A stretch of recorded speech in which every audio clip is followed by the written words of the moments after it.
Hello, everyone, and welcome to episode 154 of Kouryer podcast. Our today's guest is Mr. Aaron Tyler Pinel. He's a concept artist working on Apex Legends at Respawn from Los Angeles, California. And well, with that formal introduction out of the way, let's actually take it a little bit more chill. How are you doing, man? Hey, dude. Yeah, I'm having a good day. I had a good relaxing day. I had a good art review. Did some dancing early in the morning, so got some exercise in. Went out, got some tasty dinner. I love spicy food, so I got some like hot wings. And randomly, like I was at the restaurant and I ran into one of my dance friends just like out of the blue. So it was good to like just talk to him randomly, but. That's good to be on here, and hey, thanks for having me, man. All right, my pleasure. And you're still working at Respawn, right? Yeah, no, I've been currently at Respawn for about 2 years. I was contract for about let's say 5 or 6 months, because originally how I was brought on is I was at this production house called Noctum Studios, which was run by this guy named Kevin Song and Cuba Lee. And a couple other guys, and we were doing work for Respawn during the pandemic, and it was kind of during like the Uber Lyft 1099 W-2 stuff, and we just ended up all getting hired by Respawn because we were doing work for them for about I joined the Noctum team a little bit later, but the team was doing stuff for them for about a year and a half at that point, and it was full time. So at that point, they just kind of wanted to hire all of us because they were getting a lot of, Apex was growing a lot. So they just wanted to bring on all of us. So I got temp position there, and then I just worked my way through doing more environment related tasks, which is the stuff that's my bread and butter. I love environments and props and that type of work. So eventually I just ended up doing work on the maps, and I was doing stuff for the arenas, Overflow, Party Crasher, Phase Runner. There's a couple others, but then I was doing work for the Battle Royale maps. I was working on Storm Point, which was formerly called Tropics, in development. But yeah, that's kind of been up to me, and then up all the way till season 12 now, which is going really great. Interesting. And do you personally play Apex Legends or something? Yeah, no, I do play Apex time to time. It is interesting. I got into this industry because I had I had addiction to video games. I was playing Halo 3 so much as a kid, and I was also on PlayStation and had a GameCube, Game Boy Advance. I had so many different consoles, so gaming was always a huge thing to me. And I played a ton of League of Legends in high school, and that's what kind of eventually led me into doing art, because I wanted to do illustration type stuff originally in high school. And then by senior year is when I learned about concept art. And the first time I learned about concept art was actually a Fangzoo YouTube video. So it kind of shows that these types of videos or content, it's really impactful, because that's how I started. It's listening to this type of stuff. So from there, I kind of just fell into the whole. I learned about a lot of the, guys like Scott Robertson, all those guys, all the Star Wars, and then just kind of kept diving in and finding people that I connected with, and just kept trying to grow. And on Apex, who are your mains? Who do you main usually? Watson. I basically just play Watson. I don't know why. I just like the character design so much, and I don't know, just the go figure. I don't know. It's just cool. Yeah, and an interesting thing about the character design of the games today in comparison to even 10 years ago, it's something that I think really beautiful is happening, that they're trying to a lot of people on Twitter especially try to complain about oh, they're trying to just basically, those type of people who always are mad when a company, or not just a company or a group, want to show support to a certain group of people. For example, there's it's very basically what I'm trying to say. It's very like diverse, the cast of like characters. Like they're trying to appeal to um not I don't mean appeal, like they're trying to represent every sort of like character there is out there, and I think that's awesome. And for Watson, I think they're kind of like, without actually like saying it, they're trying to, I think, kind of it's a good representation even for people who wear hijab, because she's actually covering her hair and body for other reasons, but you get the point. Like these sort of Mhm. design choices are, for me, is kind of like interesting, what the character designers do. And Yeah, no, really, really shout out to the character team over at Respawn. That all those guys and gals, they're incredible. Really, like Christina, Cuba, like I could be here all. We have a pretty big team of concept artists now, but shout out to that whole team. Like, wow, really impactful characters. I'd say they feel more real. exactly. And it's kind of funny because I remember, like, in the winter of 2019 was when season 1 got out, if I'm not mistaken. And the weird thing about Apex Legends is they didn't do any like particular teasers or trailers that much. They just appeared out of nowhere. And it Mhm. in 2 3 days, I think it got to 75. No, $75 million, or I think I'm missing something. Maybe that's not the case, but a huge amount Mhm. of downloads and players in the first 2 3 days. Even I remember, and and when I first found out that, hey, it's free, because that was the first time I got introduced to this whole idea that companies right now are making free games so they can later like profit off skins or other stuff, battle passes and other stuff, that kind of sort of system. Mhm. And I played Apex Legends since season 1. Then I played 100 hours there, and I was like a Pathfinder main. I love Pathfinder. I don't know. It's an awesome character. It's like a friendly killer robot. What's not to love? Yeah. And especially the grapple hook. Then my second main became Oct. And basically in every game, I really like, high mobility, basically heroes and champions. Any game with a grappling hook is a good game. Exactly. Exactly. Wise words to live by. Yeah. And it's sort of interesting how we got into Respawn, and, which of course we're going to talk about it more in depth later. But I was Yeah. wondering, like, how did you, at the first beginning, how did you got introduced to the world of visual arts and design in the first place? Like, what was the moment or necessarily the time in your life that you were like, all right, I want to become an artist for life? Um, so growing up for my family, like my family had like a lot of like smaller businesses that basically me and my brothers would be the employees at.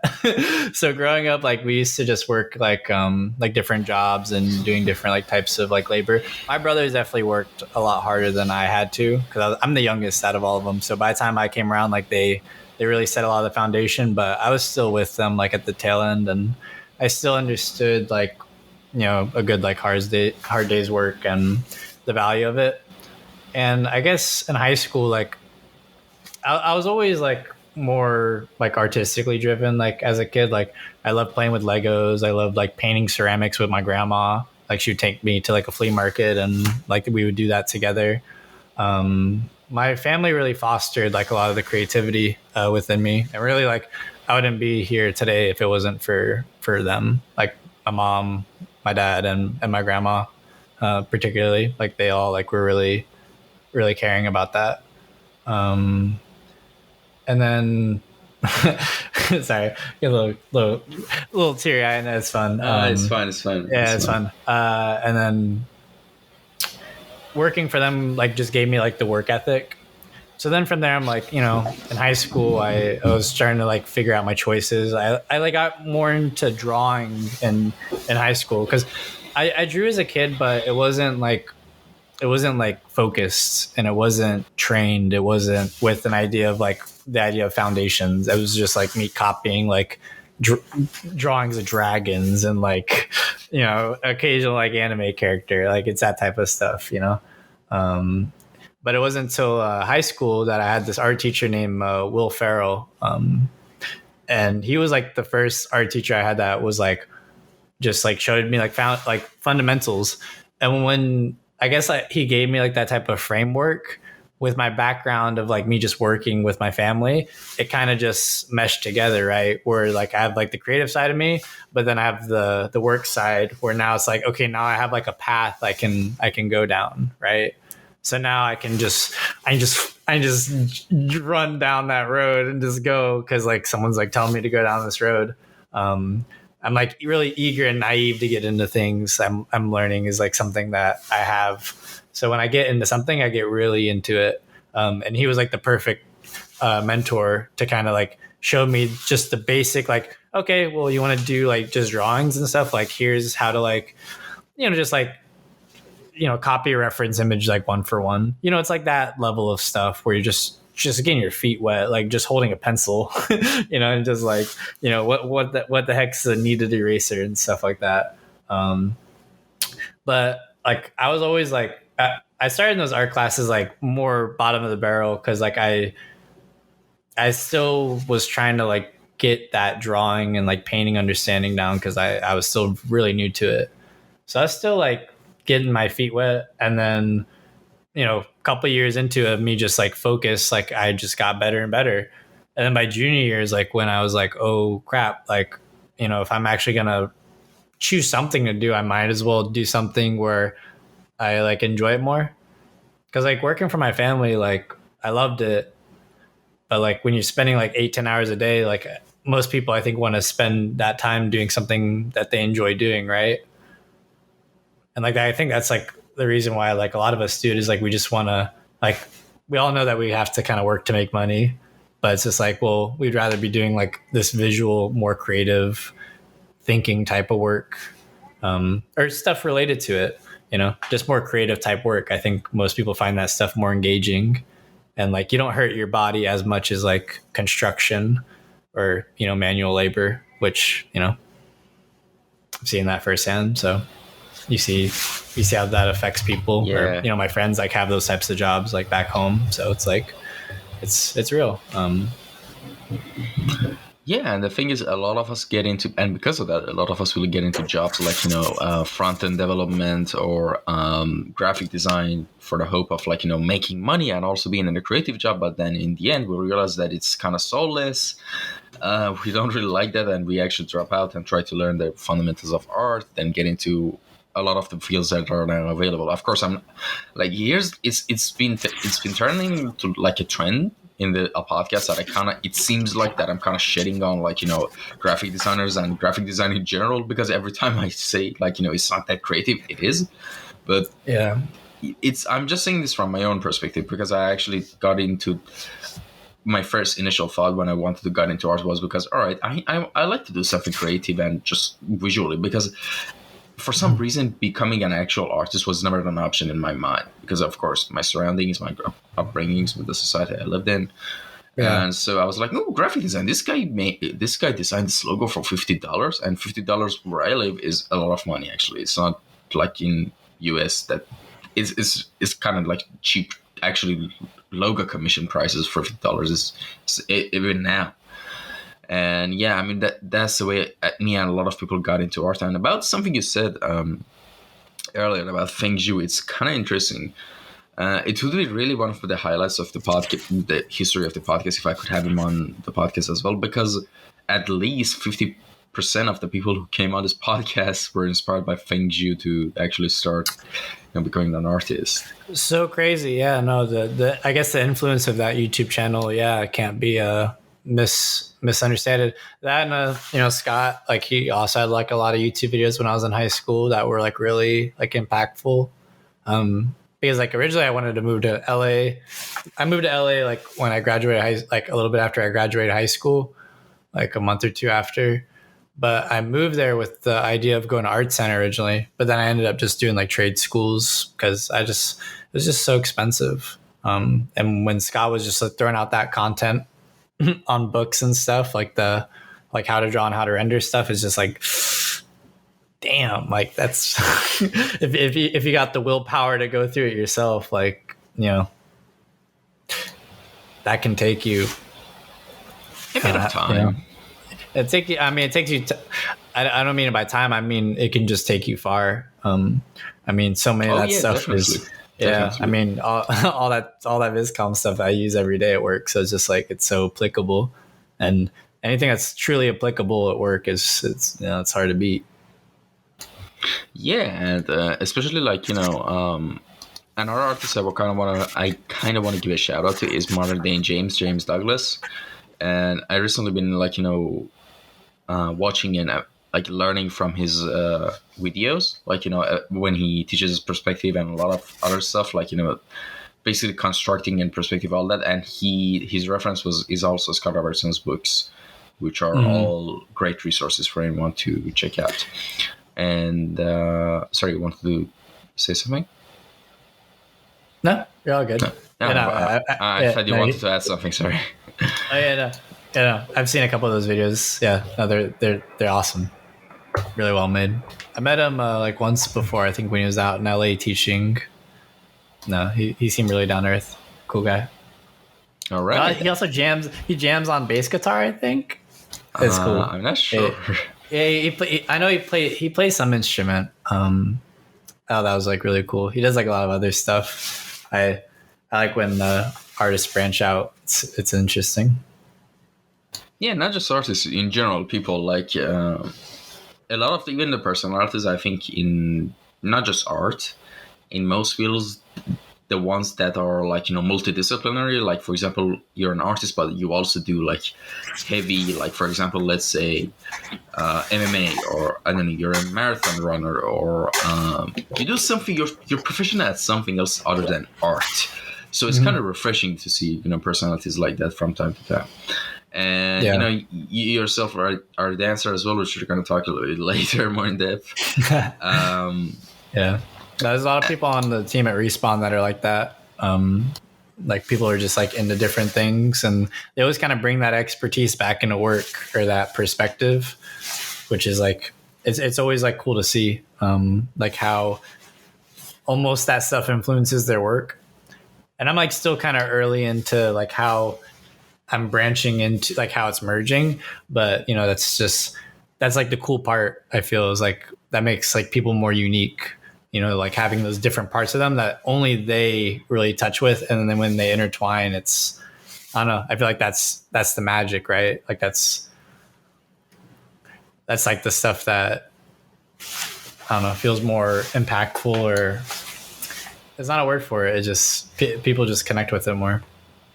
yeah, I mean, definitely because like yeah, I mean, it's awesome to see someone who just got laser focused and zeroed in on one thing and for like many years, and is just super good at one thing, and he's kind of like his stats or other thing, his or her stats or their stats are lower than in other stuff. But that's kind of interesting because you see a lot of geniuses like that. But at the same time, when you see like someone who's like not just for example doing art, he's also working out seriously. He's or there like um, playing an instrument or something. It yeah. I guess I get what you're saying about it. It Mm. makes them more Yeah. relatable. There's a lot of people that want to be genius, but if you have to sacrifice like everything for it, like a lot of Yeah. people don't really understand what that means. Like they don't really. Mm-hmm. It's really hard to do if you want to do that, and it's not necessarily like the best way to live. The individual person is really going to find the way that they want to live, because like it's hard to say like a one size fits all solution. Like we all come from different backgrounds, different upbringings. Even the sequence, I think, how we experience things in our life can change how we even value certain things. Things that like one person values like at the pinnacle at age 30, someone that's age 60, like they finally got to it, but is it really worth less? Like their whole like life journey, they may have been experiencing things that other person wasn't. So it's so hard to compare. And in art, like we're kind of forced to like look at this image, look at your image, it's not good enough. Like it's so rooted in that. But I think it's important to only like compare yourself to who you were yesterday, and not Exactly. to like compare yourself to other people, because it's just different experiences. And like I might not bring the decade or 2 decades worth of experience to like my team at Respawn that someone like Danny or someone else in my team does, but I bring a different outlook or like a different energy or a different different upbringing, different travel experiences. There's more to art and stuff than like just your end result. Like I think it's like a part of like who you are as a person and like working within a team, especially if you want to make something that's like bigger than you. Even if you want to make something that's bigger than you, like if you're going to do that, chances are you're going to have to get people on board. So you're going to have to learn how to like lead and direct them. And if you're not good with people, then that's going to be hard to do. It's going to be hard to fulfill a vision like without that. And I've seen like that, like firsthand, like people can't manage that properly and it falls through. So interesting. And speaking of actually, like, people reaching the same conclusion, but in different times in their lives, periods of lives, these type of subjects like are a big, just giant rabbit hole. And the thing is, the more you think about it, you then get into really deep rooted existentialism, if I pronounce it right. And that's true. Yeah, well, that's why it has to be more about the journey than the destination. It has to be because like our journeys are just different. Like getting like into the industry earlier, like I started working in concept art professionally like when I was 19, which is really early.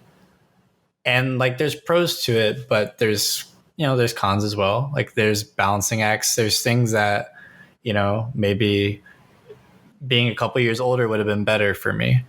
It's hard to say. So it's dumb to compare and think about what ifs and be like, oh, but I'm not this person or whatever. It's really just like in this exact second, like it's who you are. And it's just like, well, what are we going to do now? Because it's been a wild couple of years for everyone, yo. So let's figure, if we're not going to figure this out, I don't know. But I believe in us because why not? Yeah, exactly.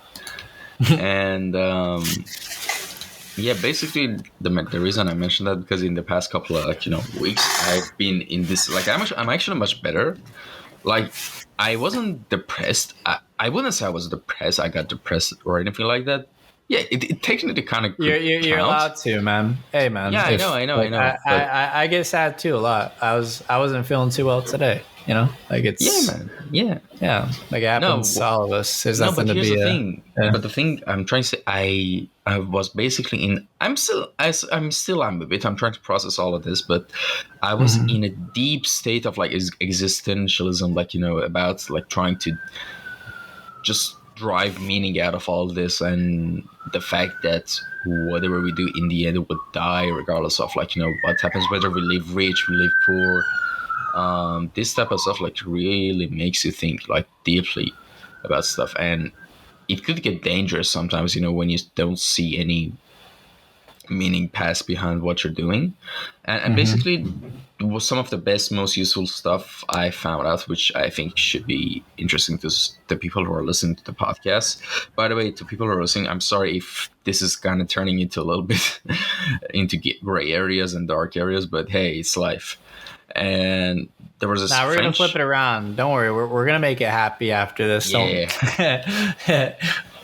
It's easy. It's important stuff to think about, for sure, because it's just the times we live in. But at the same time, the pendulum swings, and we got to be ready for that flip side. And I believe in that because it's. You just got to. Man. Come on. Yeah, basically, in a nutshell, what he was saying was, I'm not going to go in depth. I'm just going to wrap it up, this subject. He, I think, referred to the concept of absurdism, basically, to, like, the whole universe that we're living in is just pure chaos, in a sense. Chaos is, I think, another definition for it, in my opinion, is the order that which we don't understand. So we just name it chaos. or just chaos in general. And the thing is, humans as a species really like order. And when you're on a floating rock in space in a chaotic universe, it sometimes could get challenging to try to find some order in your life. So Yeah. basically, try to what he said was to embrace absurdism, embrace the chaos, and just feel and just try to enjoy life as much as possible. I mean, like Mhm. practically, that's actually the best practical advice someone could Mhm. listen when it comes to trying to find a meaning or something. It doesn't have to be some sort of grand like because a lot of people have this and it's fine, it's nothing wrong with it. They have this kind of protagonist syndrome, which is fine. Like all of us are protagonists in each of our own way, but it gets bad when they realize, oh, I'm not going to have a major impact on history or stuff like that. Like you don't have to just live, just try to be happy. I mean, that's all. Mhm. Yeah, no, I think it's just the current era we live in with I mean, it just gets kind of corny, but social media and all that stuff, but it's whatever.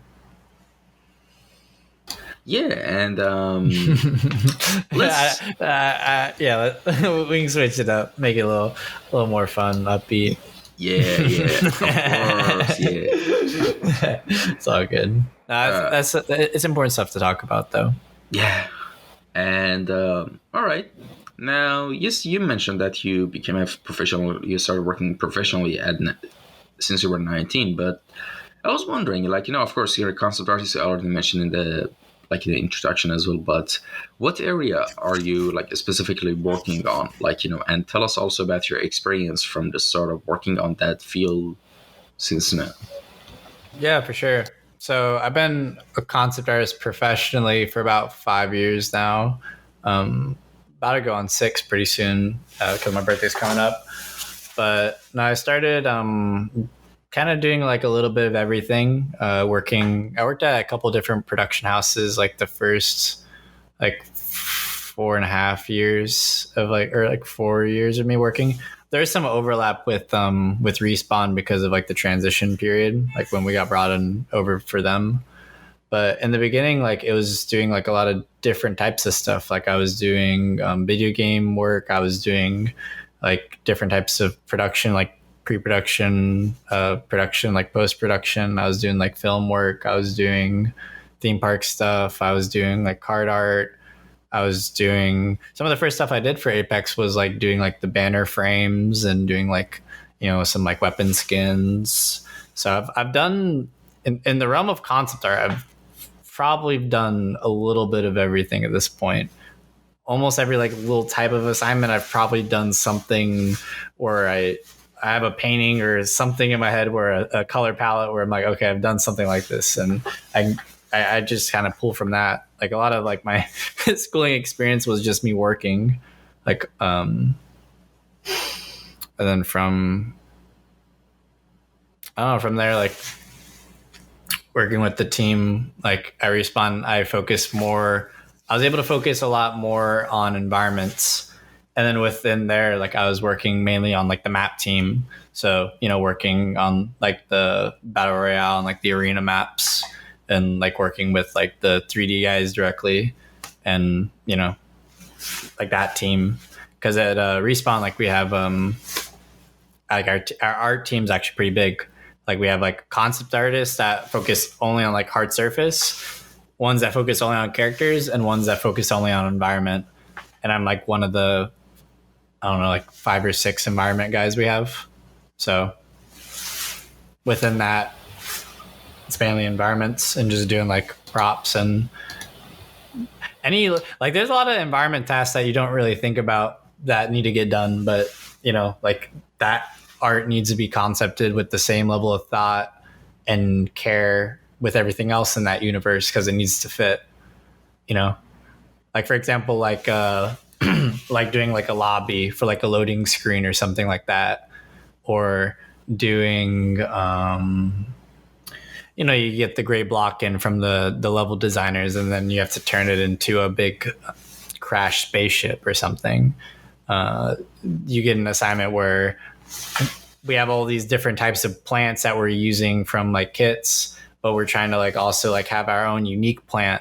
So then our job is to like design like the unique plants that fit within like the universe, stuff like that. All right. And speaking of like environment design, this is actually a good segue to also mention that, you're going to have like, classes like, like pretty soon on environment design and just environment concept design and at Vision Art School that is going to, the signups are open starting at 12 p.m. PST for spring classes starting in April and May. You can learn concept design from Aaron Pinel, who's currently working on Apex Legends. And yeah, it's good stuff. I will also Thanks, put man. the link to the the website in the captions as well for anyone who's interested. As of course for anyone who's also watching this on YouTube on the video version, you're of course seeing his works, so you know what you're getting into. And another Thanks, thing. man. Class starts April 4th officially. April 4th. So so signups before then. All right, awesome. Okay. Yeah, there'll be a lot of this type of stuff that I'm talking about, and all the assignments or even like topics and like lectures that I'll be discussing is like it's gonna be like very practical for like things that I've done like in the industry like multiple times. So like the assignments like I'll be talking about or given or like discussing, I'm hoping that I can like share like a couple different ways of thinking about it, because in different facets of like concept art, like the way that you have to think about like theme park design is a little different than video game design, and even that is a little different than how you think about it in film. Like they're all the same, but there's little intricacies that I don't know. It's hard to know those unless you've done a little bit of everything. And yeah, I think some concept artists like do a little bit in the beginning and then they like focus heavily, but I really branched. I don't know. I branched out a lot earlier, and now I'm focusing like really heavy in games. So interesting. And I was wondering, which one is your favorite map from Apex you worked on? And which one's your favorite map? And from which season, of course? Yeah, no, it'd have to be Storm Point, which is the tropical map, because I'm from Florida and I moved to California, so working on like a beach type environment. Also, some of like my favorite designs I did for Apex are on that map, like the palm apple like tree and stuff. Like I don't know, stuff that's just like it just felt so. It was just fun, it was just fun, tropical. Just it's just like the vibe of it. Is that the new map, by the way? Yeah, it's the newest battle royale map. Oh. Yeah, there was a map update for Olympus, which I worked on, which was the Mad Maggie release with the what they end up calling it. I think the Phase Porter. It's like the big like fin dish. I worked on that, and then that whole sequence was really cool. The cinematic team at Apex, they're really incredible. They do such a great work. Yeah, I mean these days, like making actually cinematics and stuff like that are super important to promote and tease your games. Like look at Riot, like some of their biggest budgets goes to just making cinematics and trailers and just working on the. I mean, look what it turned into. It turned into a whole show that. Yeah, no, it's great stuff.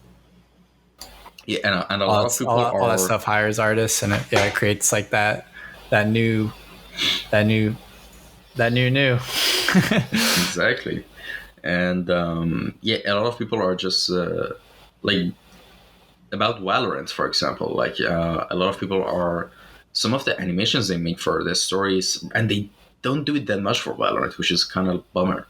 A lot of people are begging to make an animation like Arcane. Yes, thank you. Like Arcane, but in Valorant universe, which like the lore team in Riot is just amazing. Like honestly, and but when it comes to like for example, I would say like confidently that the most fun I had playing a battle royale, which it's not a genre that I particularly enjoy, is actually Apex Legends, because if you consider every factor that makes it like a battle royale fun, I think Apex has it all. It has the movement, it has the ability, it has the it both mixes of long paced battles and fast paced battles pretty well. And yeah, that's actually the most fun I had playing a game, because there's so many like little things and meta things you can do. Like, remember in season 1 where you could, like, in the corridors of, I forgot the name of the place, like there was this building in middle of a rock at the middle of the map, like in the first map, Canyon Rock or Kings something. And Canyon. yeah, King's Canyon. And Very good. you'd pick caustic and you could trap people in the rooms, like in a gas chamber or something. Have you seen those videos? Yeah, I mean, I try not to watch a lot of like Apex content anymore. I can't even like, yeah, like go on like the subreddit or stuff anymore. It's it's bad. It's it's interesting because like a lot of concept artists, like you're working like just behind the scenes on stuff, and you don't know, you don't really know the impact of stuff till like 3-4 years later, where you're probably working on something else, and then all of a sudden that thing comes out, and you're like, oh crap, I worked on that, and then oh, it actually got shipped. Whereas like the situation right now, like at Apex, is really interesting because it's like a live service game. And live service games, like there is a different like production cycle. Like our production cycle, like like we're not stopping. You know, like it just keeps going.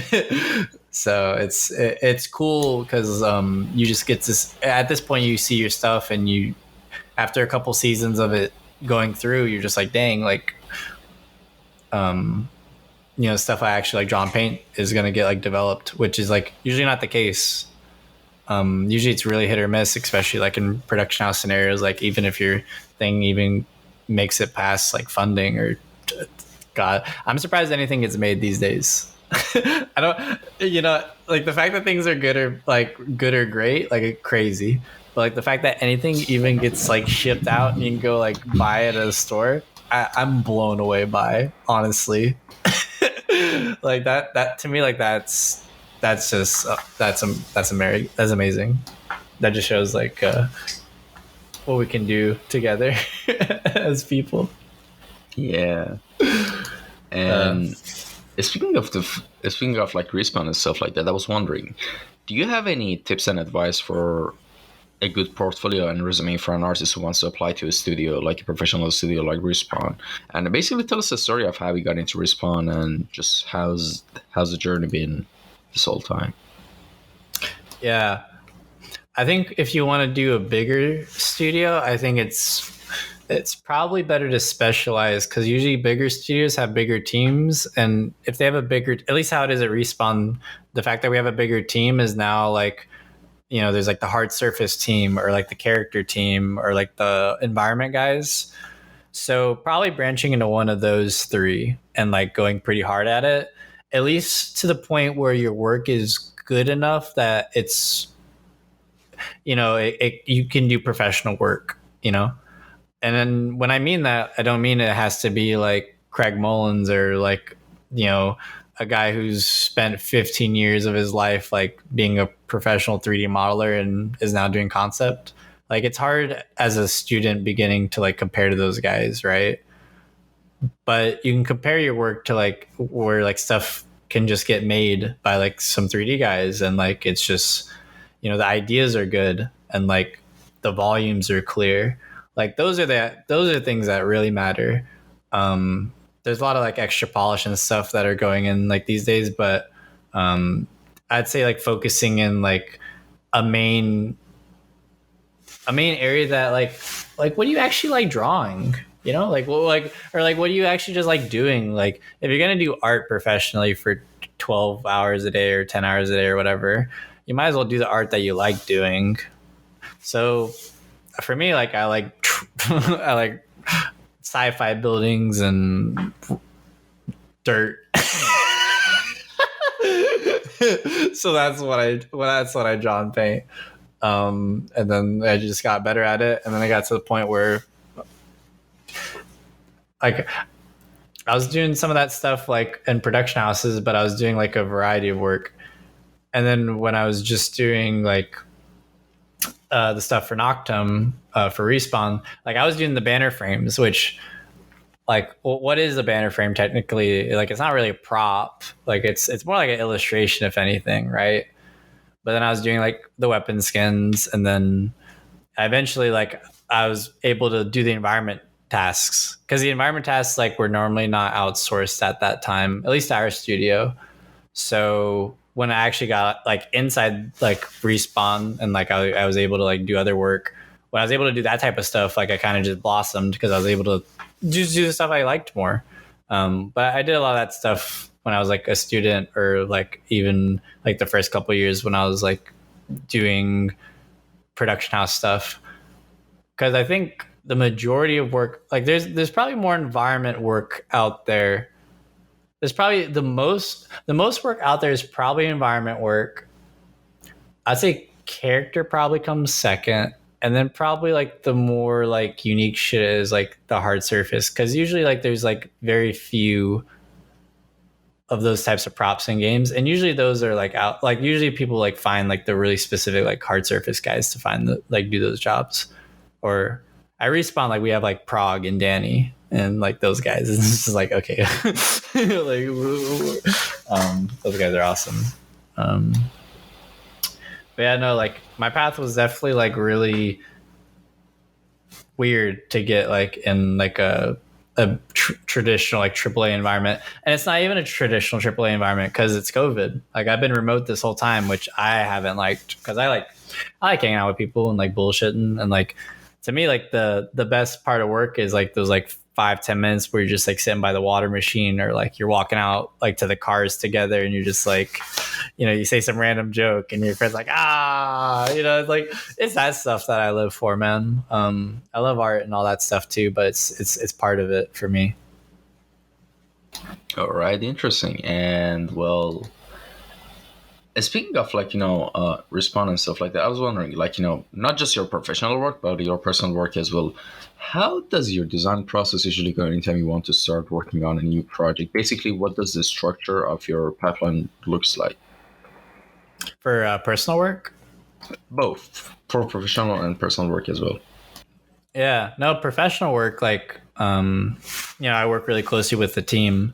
And that's like something that's like really important to stress, is like when we're working on these like games or films, like you're working with people, like your art director is like a person, like you make them happy, like your life should be happy. And if it's not, then there's some other problems going on that you just can't control, or you have to figure out your way out of that. So the most important thing is just to focus on like what you can control, and like work with people, have a good attitude. And what was the original question? I kind of lost my train of thought there real quick. The structure of your pipeline, how does it look like? Well, like what steps do you take the pipeline usually? Yeah, no, so again, working with the people, right? The tasks I get, it's from people. Like I'm tasked from the studio to do like this specific type of work. So usually how it starts is like we'll have a meeting and we'll talk over like maybe some references, or like a level block in from like the level designers. They might talk about like the general base idea, like of, I'm giving a hypothetical example. Say we have a, I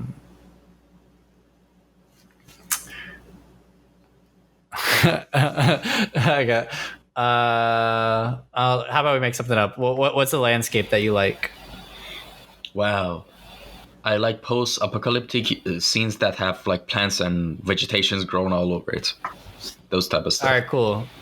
So how about we do like a map that's post-apocalyptic, but instead of like it being like in a traditional like cityscape, what if it takes place in like there was like a sci-fi, like it was almost going to be like the the heaven of Earth. We were going to leave this planet, go to this other planet. Boom, we got there. Big infestation, and then like the plants like grew out of control, and I don't know, they pollinated and killed everyone. So there's like the narrative pitch, and it's just like, okay, well, there's some things we got to figure out. We got to figure out like what the architecture of that looks like. We got to figure out like what the landscape looks like. We got to figure out like what the plants and what that pollination thing looks like. Is that pollination, if you get close to it as a player, is it like poisonous gas? Like, is it that type of stuff? I mean, it's kind of like just a sci-fi Last of Us basically, but you get the gist, right? But then from there you have to like design like the alien foliage, and you also have to design, the structure type. Like, there's not just like sci-fi structures. Like, there's so many different types of, like, there's industrial, there's like clean, sleek, like Apple type technology, like sci-fi. There's everything in between. And all of it's like flavored to taste, and a lot of it's like IP dependent and narrative dependent, and materials that were available on that planet dependent, or shape language dependent, cultural dependent, society dependent. It's all dependent on these different variables, and just like picking those variables, which are usually given to you by like, your art director and stuff like that, helps you like generate like those ideas. When you're a student, it's harder because you kind of have to come up with that stuff on your own. And sometimes you're just like, damn, I'm due post-apocalyptic city. And it's just like, dang, I'm just doing like fan art for a popular game series. And it's hard to like come up with like the more unique stuff. But when you're working directly for an IP for a company, you're kind of forced to make the unique stuff, because that's why you're there. So, that's like the difference I feel between like the professional and the personal work, is like sometimes having like those restrictions, like it I don't know, it just helps me be more focused, and having my art be a part of something bigger than me instantly makes me a little more, I don't know, like I like it. I don't know. It's fun. Personal art, like it's very free, but I just like to go like plein air painting now, or like I've just started getting back into that recently. So in terms of like a lot of like design heavy personal work, like I've done some, but there's other things in my life that I try to balance out, so I can focus a lot of that energy for like Apex and like that, because I already put in time for that. All right, and let's jump into the section that everyone's been waiting for, the question sections, which I recently added, like, in the past couple of episodes, which, yeah. And all right, let's go into the first question. Let's see. Ahmed Hassan Abbas asks, how basically what he's asking, how do you make designs look original and familiar to the audience? And I'm just assuming by audience it means, like, for example, if you're working on Apex, of course the players. Mm-hmm.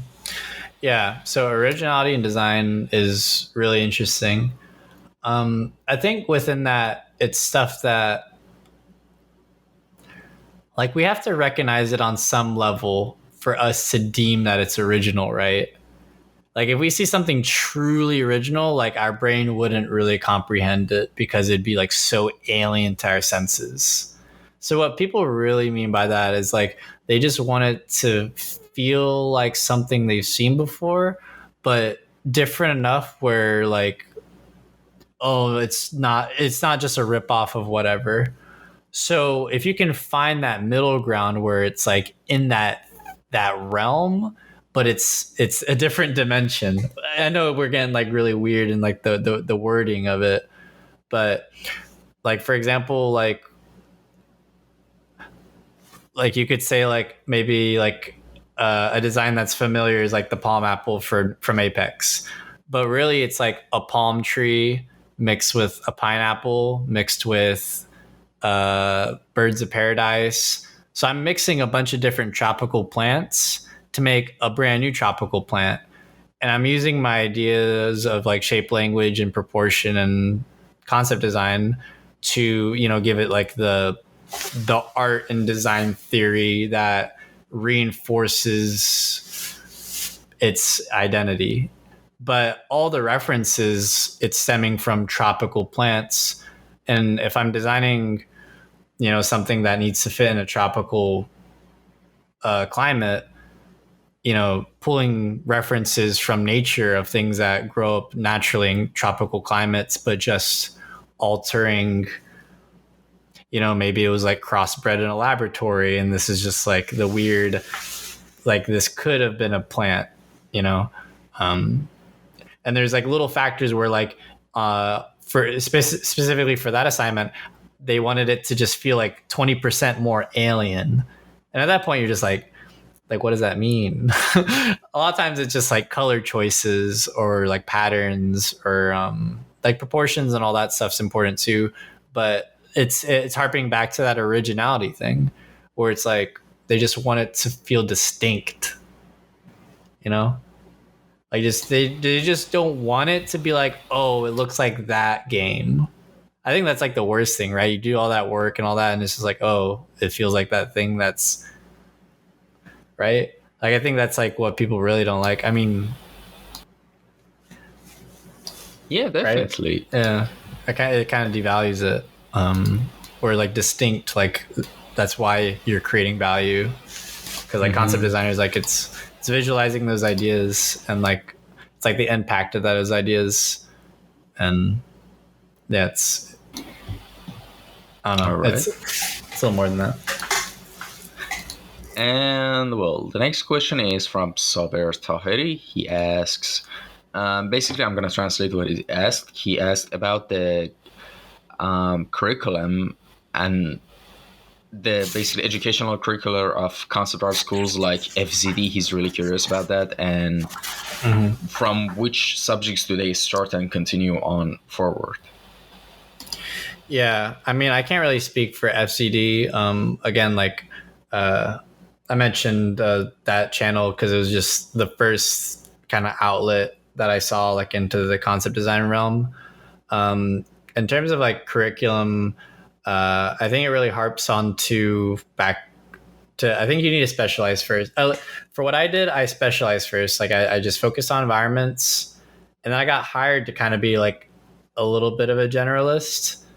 And then from there, I was like generalist, and then I specialized again. But I started specialized, so it's just work on stuff you like, and just keep making it, and have it like have a direction of like, oh, at least like you want to do like video games in this realm.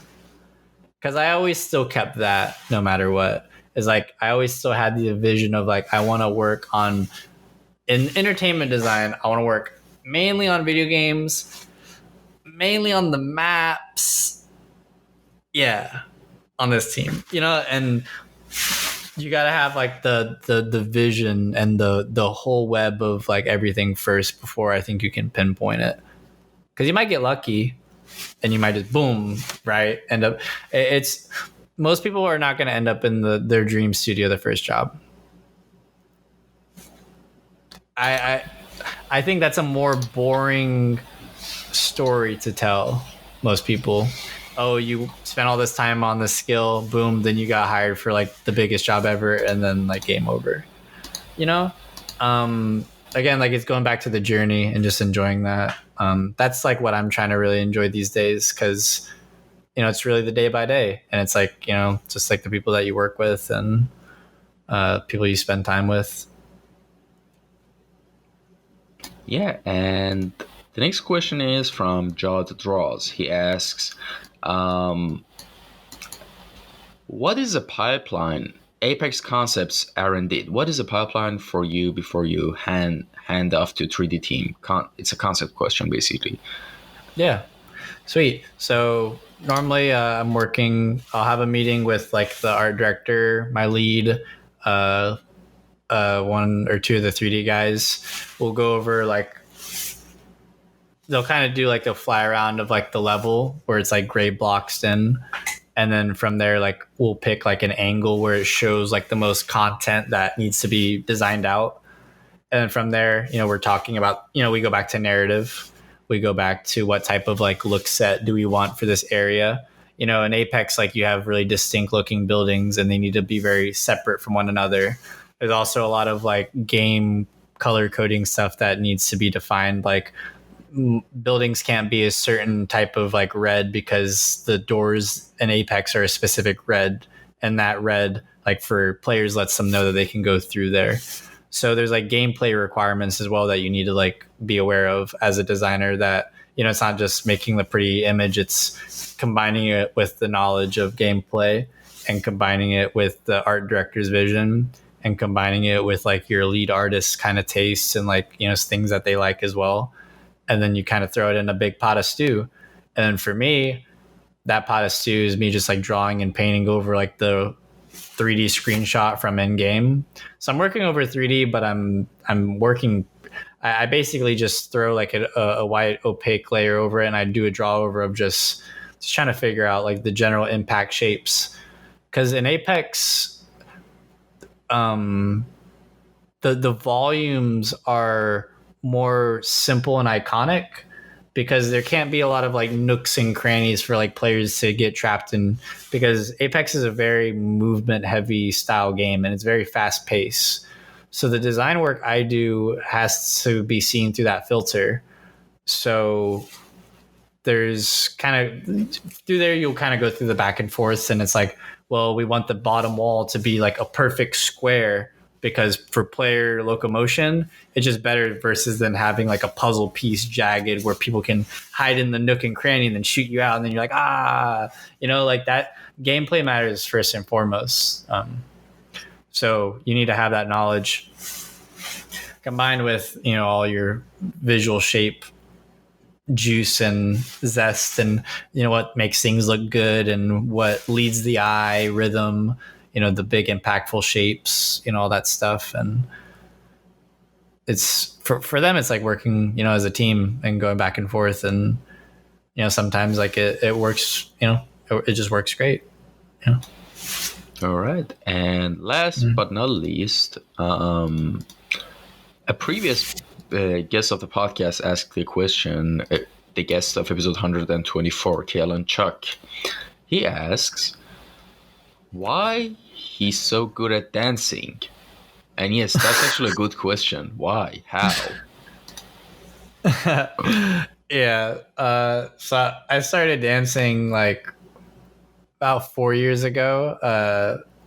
And it was kind of a thing, like I was working in the industry for a couple of years at that point, and I noticed a lot of my friends who were also like younger who started working, like they were also having like certain like health and like back and wrists and neck issues. And obviously, like, you know, you look at like the older generations of artists, and like it doesn't really stop those stories. There's a couple cases I know of like people personally, like they really can't draw for more than like a couple hours anymore. So after realizing that I wanted to do this like professionally for like a long time, you know, you go from like a sprint mindset where you might be working like insane hours for a couple of years to, you know, you slow it down a little bit and you focus more on like your health. And like that's like kind of the journey I've been on recently. And for me, like dance was my outlet. And I think it's important for like a lot of like artists just to have like an outlet where either you just go on a walk or something, or, you know, like dancing, I don't even know, like plein air painting, like just going on like a hike or something. Like I think it's good to have those balances. But it's something that I got really into, and I dance like I was taking classes like 4 times a week, which I'm doing like classes probably like 5-6 times a week now, because I'm like really in the thick of it.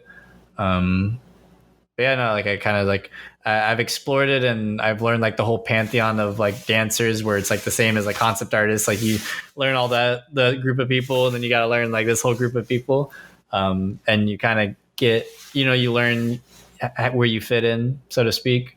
And it's been really like an amazing journey. Like I met some of the best people in my life through that. So if I didn't have dance in my life and I only had concept art, my life would be very different right now, I think. So I don't know. I think there's a lot of real benefit to that, like, yeah, branching out. But again, like I think I had like the flip issue. Like I started concept early, and I didn't have as much else going on. So I needed to do that. You know, some people, they might need the different advice where it's like, oh, you need to just focus on concept art. And that kind of goes back to like, you know, everyone's on their own path, and like what makes sense for your history and like your truth, and like what do you think is what you need to do. Like that's what I'm like really figuring out for myself. Like that true like inner calling shit like that. Woo. Yeah, that's spicy. That's Yeah. that's getting hard. But I think that comes with like diversifying into.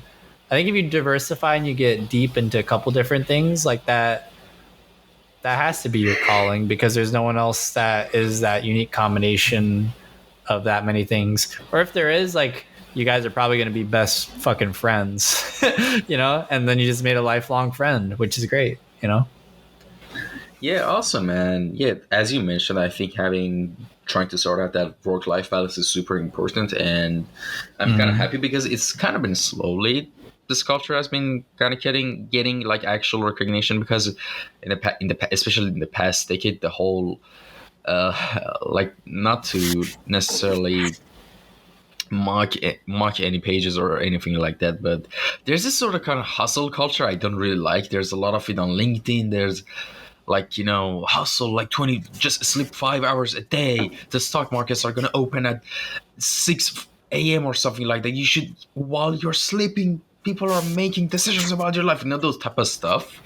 It's so Yeah. disgusting in my opinion. I think like, or even just, it seems cool that if you pull an all-nighter and work on a project. I mean, yeah, I mean, sometimes you have to do, but to make it like a badge of honor, I didn't sleep enough to work on this now. It must be like, don't just try to live a balanced, happy life. Just Yeah. See, I used to be that as a student though, so it's hard for me to myself. really give. Yeah, no, it's hard for me to give the opposite advice too.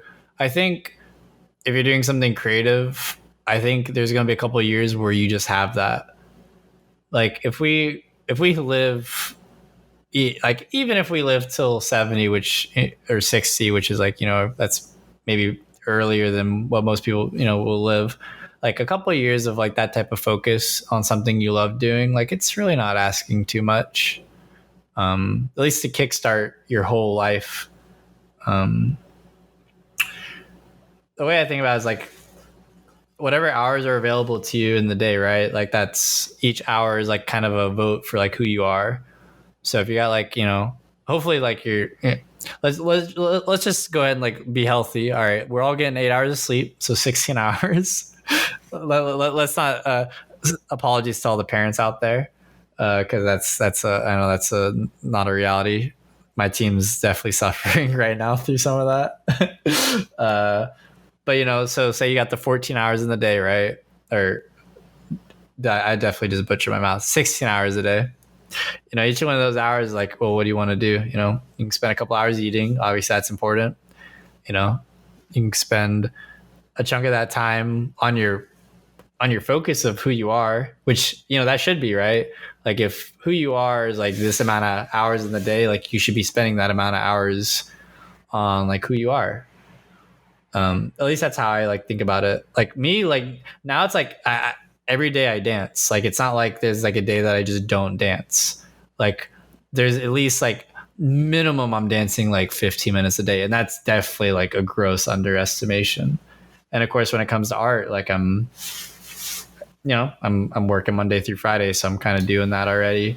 And then now I'm like starting to get really back into like just having fun doing personal stuff again, like just having fun like plein air painting at the cafe. Like just the stuff that like I used to do like as a student. I'm like trying to really reconnect with those roots and like just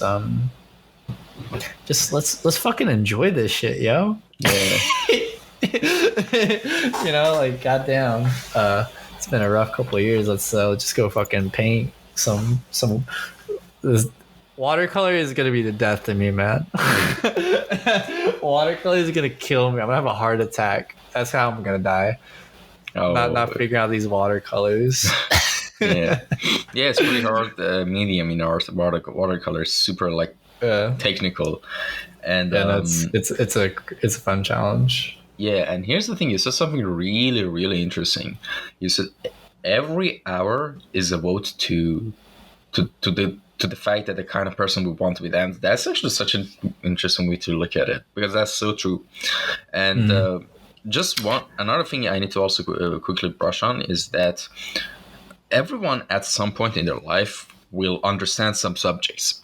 What I mean by that is, yes, even like since we were kids, everyone told us, don't waste your time, don't do this, like try to use your time while you're young. And yes, we all know that, and we all know that was true. But we didn't quite understand them yet. We didn't grasp them yet. When at some point in your life, you're going to feel tangibly in comparison to what you want to achieve in this life, how little time there is, and what a precious resource it is. Mhm. And I think once you realize that, you won't let those hours slip by and try to vote on the thing that you actually want to become. Like, yes, I mean, when you're mentally not there, I'm not saying that, yes, I mean, you should be disciplined and push through regardless of like what your mental state is. But the point I'm trying Yeah. to say is, Well, I don't want to front either. Like it's been a crazy fucking couple years for all of us. Like let's just be honest, yeah, It's hard to have such ferocious creative discipline with certain things going on. And artists, I know for a fact because I'm this way. We're so hard on ourselves. I think we're probably some of the hardest people on ourselves, like industry wise. Like I don't know another industry where people are just so willing to throw their lives into something just because of how much they love it. And that's a scary thing. There's people that, like it's good to be aware of that stuff. And it's great that the passion's there, but, we also have to like be careful because people can, people like to take advantage of that stuff. And it's important just like do your due diligence and like work with people you trust and all that. all right. And well, who are some of your favorite artists and designers that have inspired you the most? Oh man. I mean, we have to say, RIP to the late great Sid Mead. Wow, truly a visionary. That guy, wow, great stuff. Man, in terms of like, I don't know, man. Like it's interesting. I used to have like I used to be able to rattle off like 20, 30 like off top. But in terms of like artists, I mean, these days, like I really like learning from like my peers and like seeing like their work. Like for me, like my team's work like really inspires me the most. And that might be weird to say, right? Like my coworkers are like some of my favorite artists, but like I don't know, like I see them and their work in the most honest light. I see them day to day. I see them like, like what they're working on and stuff. And like, I see like how they took feedback and they flipped it. So it's hard for me not to say that my team's like some of my, all those guys, like, people like Danny is one of my favorites, honestly. If I had to say, I was looking at Danny when I was in high school. So to be working with him or like when I was working alongside with him, like that was really cool. His stuff's super, super well thought out and just good shapes. I really liked, when I was a student, I really liked Kang Lee a lot. I thought he was like really amazing. Like when I was in high school, like I was really, nose deep and skillful huntsman, like a lot of people were like in that era. What else? Man, there's so many good artists now these days. You just go on ArtStation, you could probably find 30 that are just as inspiring, if not as, more than like, people that I looked up to. And I'm not even like that, like, it's not even like that far ago, but man, so many. I really couldn't even like. It's hard to give so many people props. Yeah, It really is. The point of this question was, I think you asked even beforehand that he came on the podcast. Like, is there anything I need to know, or can I have the question or something? I think you asked that, right? Or was it someone else? Wait, what's up? You kind of asked, like, before the podcast that, like, a week ago when I asked you to come on the podcast, you asked, I think, can I have the questions beforehand or something like that? Or if I'm it's someone else that asked. But basically, here's the thing: the reason I don't like to give the questions out before they come on the show, for example, because I like to put people on the spot. That makes me sound like an asshole. But no, that's not. It's not because of that. No, you're not. No, I like the genuine. Yeah, I mean, I definitely say like, yeah, people like Sid or, Thomas Scholes. He was a really good one for me. I really like the way he thinks about like, art, almost like Lego kits, which, from like my childhood, like I kind of connected with that. Aton, Nick Gendro, yeah, John James. That's so many people like early on. I kind of go in waves. Like I think every couple of years, like I have a couple new favorite artists, so I guess sometimes it's hard to say like overall encompassing. I guess that's why I went with Sid, because he's just so classic. All right. And well, we've reached the final question section of the podcast, which is called Final Words. It's another one of those questions that puts you on the spot. I'm sorry. Basically, let me explain. How we get it. Imagine in the limited amount of time that we have, you have a window of opportunity to say anything from as a point of view of human being to another human being. And another human being is anyone who's listening to this episode of a podcast in the future at any given point of time in the future. What stuff do you have to say? If sorry, I'm a little lost there. If a person, right, let me paint a picture. Imagine like in a space station, all right, and you're in a capsule that's about to get ejected. I know, sounds pretty dark, but listen, I'm just trying to make the scene, the atmosphere for you. Yeah, and I like it. You have like a 5 minutes or 4 minutes till you get ejected from humanity. They're going to send you on a mission or some sort. Got it. Okay. And you have last words to say to anyone, like the last, you know what I mean? Yeah.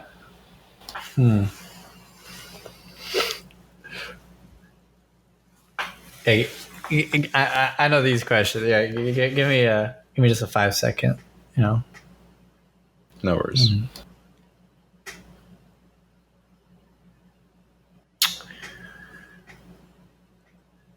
I think success is spending the most time in your day doing what you like doing, and spending the least amount of time doing what you don't like doing. Within some wiggle room. Obviously, you got to pay taxes and all that stuff still, but I think that's like what success really is. Because a lot of those people, like, you get all that money and then it's just like, then they start living their life. But for me, like, I always liked doing art stuff, so I just had to figure out a way to do it professionally. And when I started doing it professionally, like, all of a sudden my body's like, oh shit, we got to figure something out, because I just saw the pitfalls of that, and then I just found something through there. So really just going towards like those obstacles and finding out like a solution that fits like you personally best. And you're not going to be able to find that personally best unless like you're looking for it yourself. So you have to be willing to kind of just try different stuff out. I tried like a bunch of different like dance styles till I found like something that really connected with me. And like dance is becoming such a big part of it's part of me now, as much as concept art is, which the things that dance has given me are things that concept art just can't, and vice versa. Things concept art provides me that dance never will. So finding those like individual truths and just searching them out, like, well, what else are we fucking here for, yo? That's about it, man. Yeah, that's actually pretty decent advice. Yeah. Thanks so much for coming by. It was a real pleasure. And where can people contact you? My pleasure. Where can people contact you if they had any questions or just in particular anything? Is your Instagram okay? Oh yeah, man. Just hit me up on DM. Always happy to just chat, answer some questions. I got that class coming up. That's gonna be like, it's gonna be a lot of fun. We're keeping it smaller, like less. I think like 12 or less students, just so like the feedback's like more. I think that's the way to do it. Especially with like the stuff that I kind of want to go over and talk about, because it's gonna be more personal by it's gonna be more personal by person. Good job, Aaron. See, language was never my forte. What I mean by that is like, I want people to like have personal projects and like personal work that I think comes from like their background and like, their history or things they really connect with. I think like seeing more, how we're talking about originality, but more distinct characters. And I don't mean character design. I mean, just in terms of like the characteristics of just more distinct. And I think that's what we all want, because we all like new cool shit, because that's the only reason we're all here. Yeah, and yeah, thanks so much for coming by. And thanks again for having me, man. This is so much fun. Yeah, it was. And today is 10th of March, 2022, 10:26 a.m. Turkey time. And what time it is there? It's I'm from the past. March 9th, 11:26. I know I'm about to jump in my DeLorean. I'm gonna come rescue I'm 10 you. hours. Yeah. We're gonna go. We'll go do some planar sketching in medieval Europe. Yeah, but before getting that'd be sick if we had a DeLorean and go planar painting back in time. No, that's actually the worst time. That's actually the worst time to go painting. There's bubonic plagues, there's raiders everywhere, there's like people try to fantasize and just romanticize this type of, I mean, yeah, it had every I said medieval just off top, but when I said it I knew it was gonna go to this. But hey man, it's been great. I hope you have a good day. Yeah, because it's day for me. It's a good morning to you. And if you have a good night as well. It's good night for me. Yeah, exactly. Yeah. All right, man. Yeah. The episode will be uploaded on Monday. Yes, Monday, March 14th. So stay tuned for that.